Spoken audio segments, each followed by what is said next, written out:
Get Insider. The Female Perspective, by Marni Kinrys. Introduction. Imagine you're at a stylish bar in Los Angeles.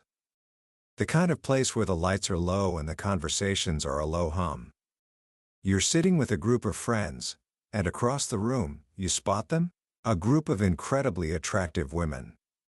As the night unfolds, you watch as a couple of well-dressed, obviously successful men approach them.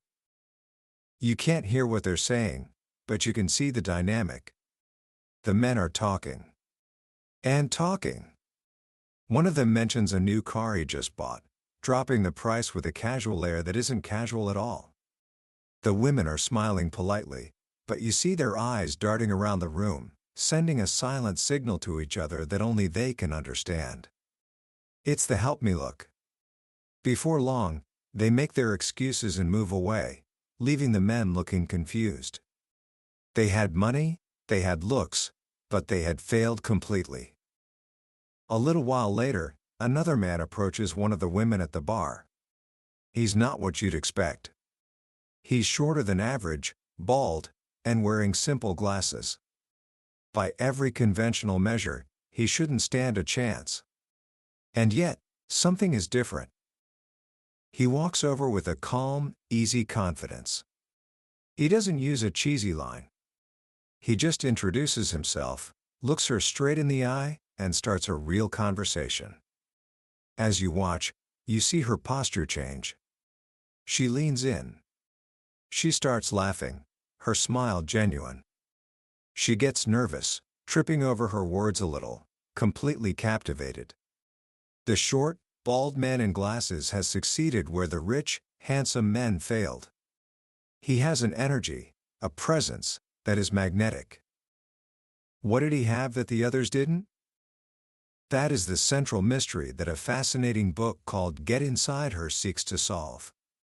Its author, Marni Kinrys, spent over a decade as a professional wing girl, a woman paid by men to help them understand, attract, and connect with the women they desire. She has seen, firsthand, what works and what fails.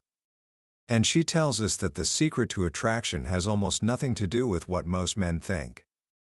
It's not about your wallet, your height, or your hairline. It's about something deeper.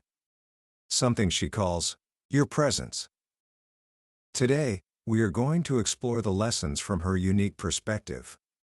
By the end of our time together, you will understand the hidden language of attraction from a woman's point of view. You'll learn why the nice guy so often finishes last, why bad boys seem to succeed even when they don't deserve to, and most importantly, how you can develop that same magnetic presence as the man in the bar, not by becoming someone else, but by becoming the most confident, grounded, and authentic version of yourself. Book summary. So, let's start with the question that has puzzled men for centuries. What do women want? If you ask most women, they'll tell you they want a nice guy, someone kind, respectful, and considerate. And yet, so many men who try to be that nice guy find themselves stuck in what's become painfully known as the friend zone. Meanwhile, they watch in frustration as women seem to fall for the bad boy, the jerk, the player, the one who seems to treat them poorly. This is the great paradox, and Marni Kinrys tells us it's built on a fundamental misunderstanding. Women don't want a jerk. No woman sits with her friends hoping to meet a man who will disrespect her. What women are actually attracted to are the qualities that the so-called bad boy often displays, while the nice guy so often lacks them. What are those qualities? Confidence, self-respect, a sense of purpose, the willingness to lead, the courage to go after what he wants without fear of rejection. The problem is that for many men, being a nice guy has come to mean being a wimp. It means putting a woman on a pedestal, agreeing with everything she says, and sacrificing his own needs and desires to please her. He gives up his backbone. He becomes a follower, not a leader. And while a woman might appreciate his kindness, she will never be attracted to his weakness. Attraction requires a masculine energy, a sense of strength and stability. When a man gives that up, the spark is gone. This is why, in the book, Kinrys makes a crucial distinction.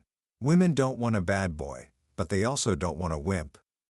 They want a good man with a backbone. A man who respects her, but also respects himself. This confusion has led men down many wrong paths. Some, frustrated with being the nice guy, try to emulate the jerk, adopting manipulative tactics they've read about in books or seen online. They learn the game, using canned lines, routines, and psychological tricks to try and manufacture attraction. Marni shares a story of meeting one of the world's most famous pickup artists, a man named Mystery. He was a master of the game. He approached her wearing a top hat and nail polish, and for an hour, he held her completely captivated with stories and playful teasing. She admits, it worked. She felt excited, bubbly, and she wanted him to want her. But did she actually want him? Not at all. Once the performance was over, the feeling was gone. There was no real connection, nothing to hold on to. It was just entertainment. This, she explains, is the fundamental flaw of the game. It can create a temporary illusion of attraction, but it can't create a genuine connection. It dehumanizes both the man and the woman, turning a human interaction into a series of moves and countermoves. It forgets the most essential piece of any interaction, being present and connecting with the person in front of you. So, if being a wimpy nice guy doesn't work, and being a manipulative player doesn't work, what does? This brings us back to the story of the short, bald man in the bar. What was his secret? It wasn't his looks, his money, or some clever line. It was his presence. When he walked up to her, he was calm and self-assured. He looked her in the eye and smiled. He was direct. He didn't try to impress her by bragging. Instead, he was interested in her. He led the conversation without dominating it. He created a feeling of comfort, excitement, and intrigue. She found herself wondering, does this guy like me? Instead of feeling like she was being sold something. This, Kinrys tells us, is the essence of what women find attractive. A strong, masculine presence. It's a sense of being grounded, comfortable in your own skin, and clear about what you want. It's a quiet confidence that says, I know my own value, and I'm choosing to share my time with you. This is incredibly powerful. A man who doesn't need a woman's approval, but wants her company, makes her feel chosen and special in a way that neediness never can. One of the clients in the book put it beautifully with an analogy. He said he learned to think of himself as a man in a boat, floating down a river. On the riverbanks, there are tons of women. Every now and then, he stops and offers one of them the chance to get on board. If she does, great. If she doesn't, that's fine too, because he knows there's another woman further down the river who will be happy to join him. His journey continues regardless. This mindset is the complete opposite of desperation. It's the mindset that says, I am a great guy, and my life is an amazing adventure. I would love for you to join me, but if not, the adventure goes on. This is what it means to turn yourself on before you try to turn a woman on. When you genuinely believe in your own value and the richness of your own life, women can feel it. It's magnetic. So, how do you cultivate this presence? It's not a switch you can just flip. It's built from practice, experience, and a deep understanding of yourself. It's about becoming a leader in your own life. The book outlines 4 simple but profound principles. 1. Be a leader, not a follower. This means being decisive. When asked, what do you want to do tonight? The wrong answer is, I don't care, whatever you want. The right answer is, let's go to this new whiskey bar I heard about. Even if she suggests something else, you've established yourself as someone who has opinions and takes initiative. 2. Get a life. A man with his own passions, hobbies, and friends is infinitely more attractive than a man whose entire world revolves around finding a girlfriend. Your life should be full and interesting on its own. A woman wants to join your adventure, not be the entire adventure. 3. State your intentions. Don't hide the fact that you're attracted to her. Don't approach her pretending you just want to be friends when you really want more. This is dishonest and it immediately puts you on the path to the friend zone. Your intention isn't to get her, your intention is to find out if she is a good fit for you. 4. Be direct. There is nothing sexier than a man who clearly and respectfully asks for what he wants. If you enjoy talking to her, don't wait for some perfect moment. Say, "I'm really enjoying this conversation. I'd like to take you out for coffee this week. Are you free on Thursday?" The only way to get what you want is by asking for it. This shift from "how can I get her to like me" to "do I like her, and is she a good fit for my life?" is a game changer. It puts you back in control. It removes the pressure to perform and allows you to be authentic. This authenticity must carry over into how you communicate. The book explains that when talking to a woman, it's not just about the words you say, it's about the feeling behind them. Women operate on an emotional level. They are scanners, subconsciously evaluating your tone, your body language, and your energy. This is why a conversation can feel like an interview if you're just firing off logical, fact-based questions. Where are you from? What do you do? Do you have any hobbies? This creates no emotional connection. To move beyond this interview mode, you have to share a piece of yourself. The book offers a wonderfully simple tool for this, the magic word, because. Adding the word because to a statement forces you to explain the emotion behind the fact. For example, instead of just saying, "I like video games," you could say, "I like video games because it lets me escape into a world that's so different from my own, and I get to be a leader and do things I'd never do in real life." Boom! Instantly, you've shared something personal. You've attached an emotion to a fact. This is what creates a connection. It gives her something to latch onto, something that reveals who you are. Of course, communication isn't just verbal. Your body language speaks volumes before you ever open your mouth. The book gives 9 simple tips for projecting confident body language. Stand up straight, with your head up and shoulders back. Keep your hands in view. Hiding them can signal dishonesty. Take up space. Confident people aren't afraid to have a presence. And most importantly, smile. A genuine warm smile is a universal signal that you are open, friendly, and safe. But what happens when you do everything right? You're confident, you're direct, you make a connection, and she still says no? This brings us to one of the biggest fears that holds men back: rejection. Marni Kinrys has a powerful perspective on this. She says that rejection only sucks when you let it. The more you experience it, the less it affects you. A man who can handle rejection with grace and calm, who isn't shattered by a no, is incredibly attractive. Why? Because it signals that his self-worth isn't dependent on her approval. He knows his own value. He's that man on the boat, and if this woman doesn't want to get on board, he simply smiles, wishes her well, and continues down the river. This is the opposite of how most men react. They either crumble and become apologetic, or they get angry and defensive. Both reactions are a turnoff.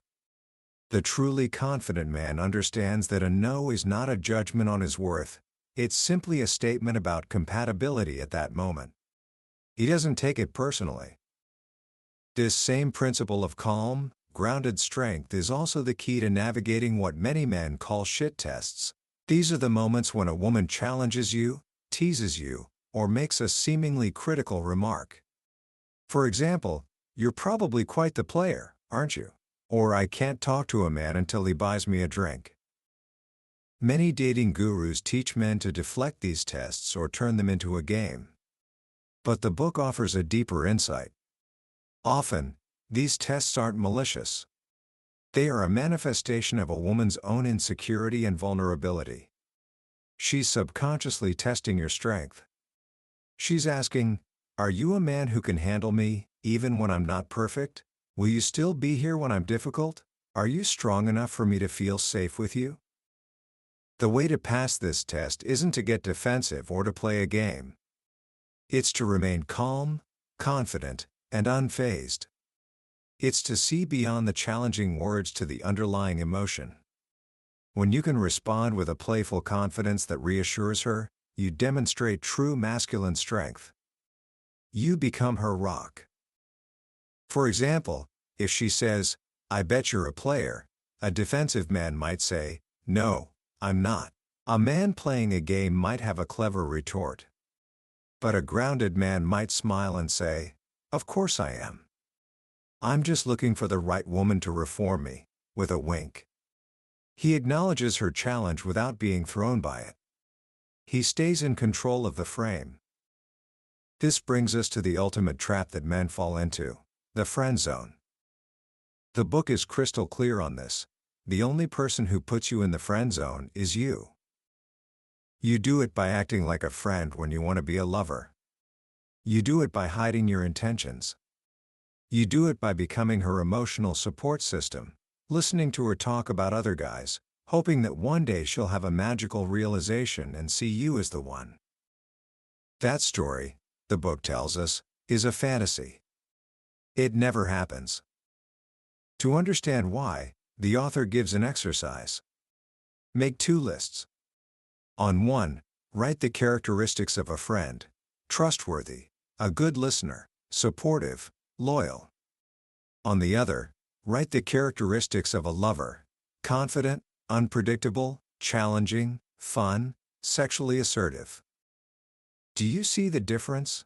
Many men, in an attempt to show a woman what a great boyfriend they would be, only display the characteristics of a great friend. They forget to be fun, to be a challenge, to be sexual. They play it safe.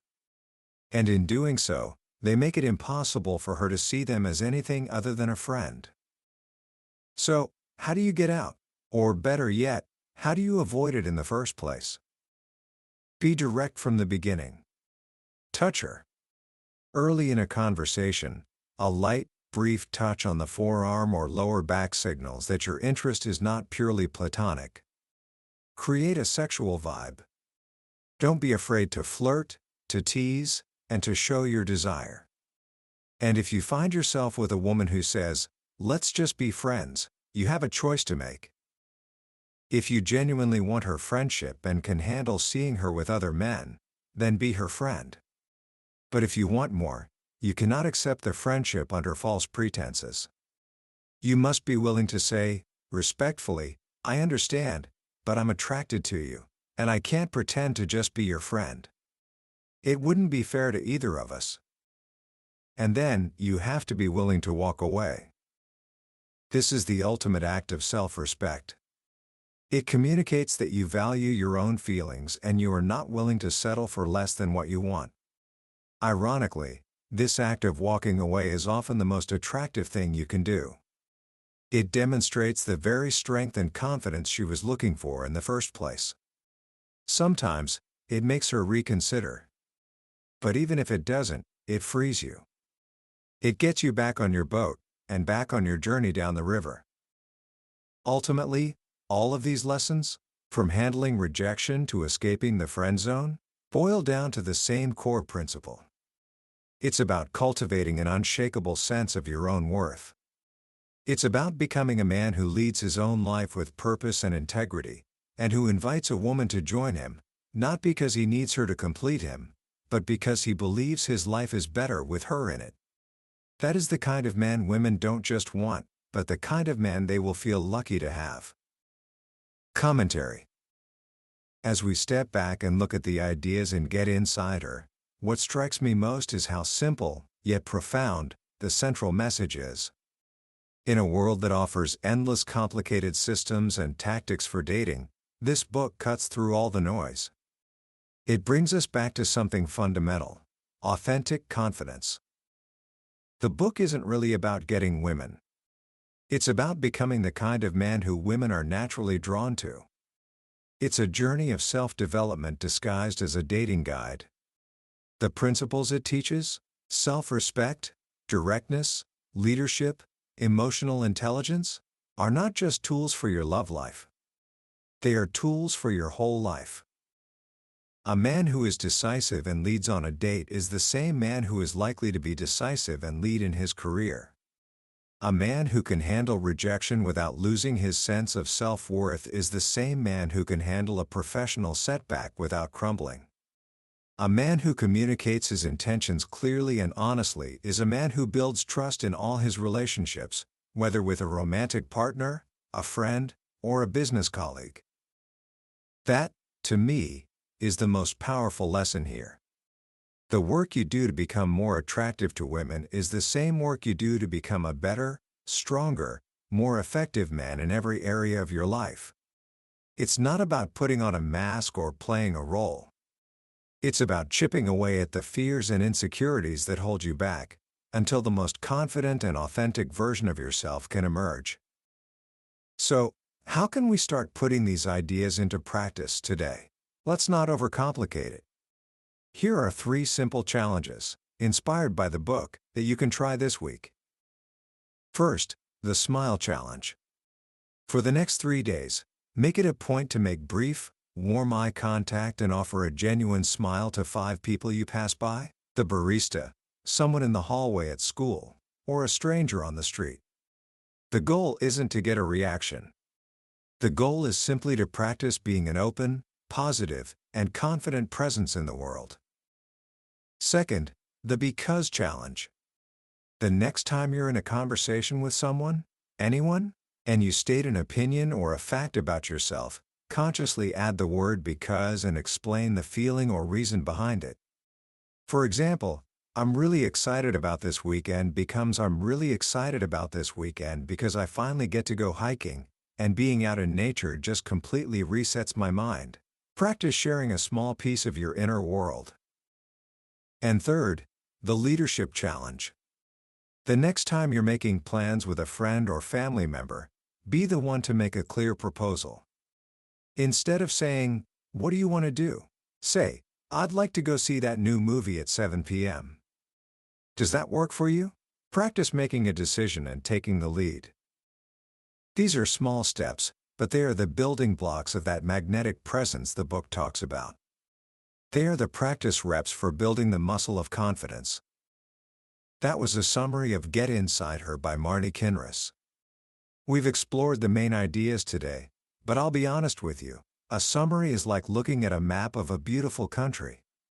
It can show you the layout and the key landmarks, but it can't give you the feeling of the sun on your skin, the taste of the local food, or the sound of the music in the streets. The real magic happens when you visit the country yourself. If any of the stories or ideas we've talked about today have sparked something in you, I encourage you to pick up a copy. Reading it isn't just about learning techniques, it's an experience that can genuinely shift how you see yourself, and in turn, how the world sees you. Also, if you found this summary valuable and it gave you a new perspective, I'd be grateful if you would hit that like button and subscribe to the channel. That way, you won't miss our next journey into another life-changing book from the world's most successful minds. Let's keep learning and growing together.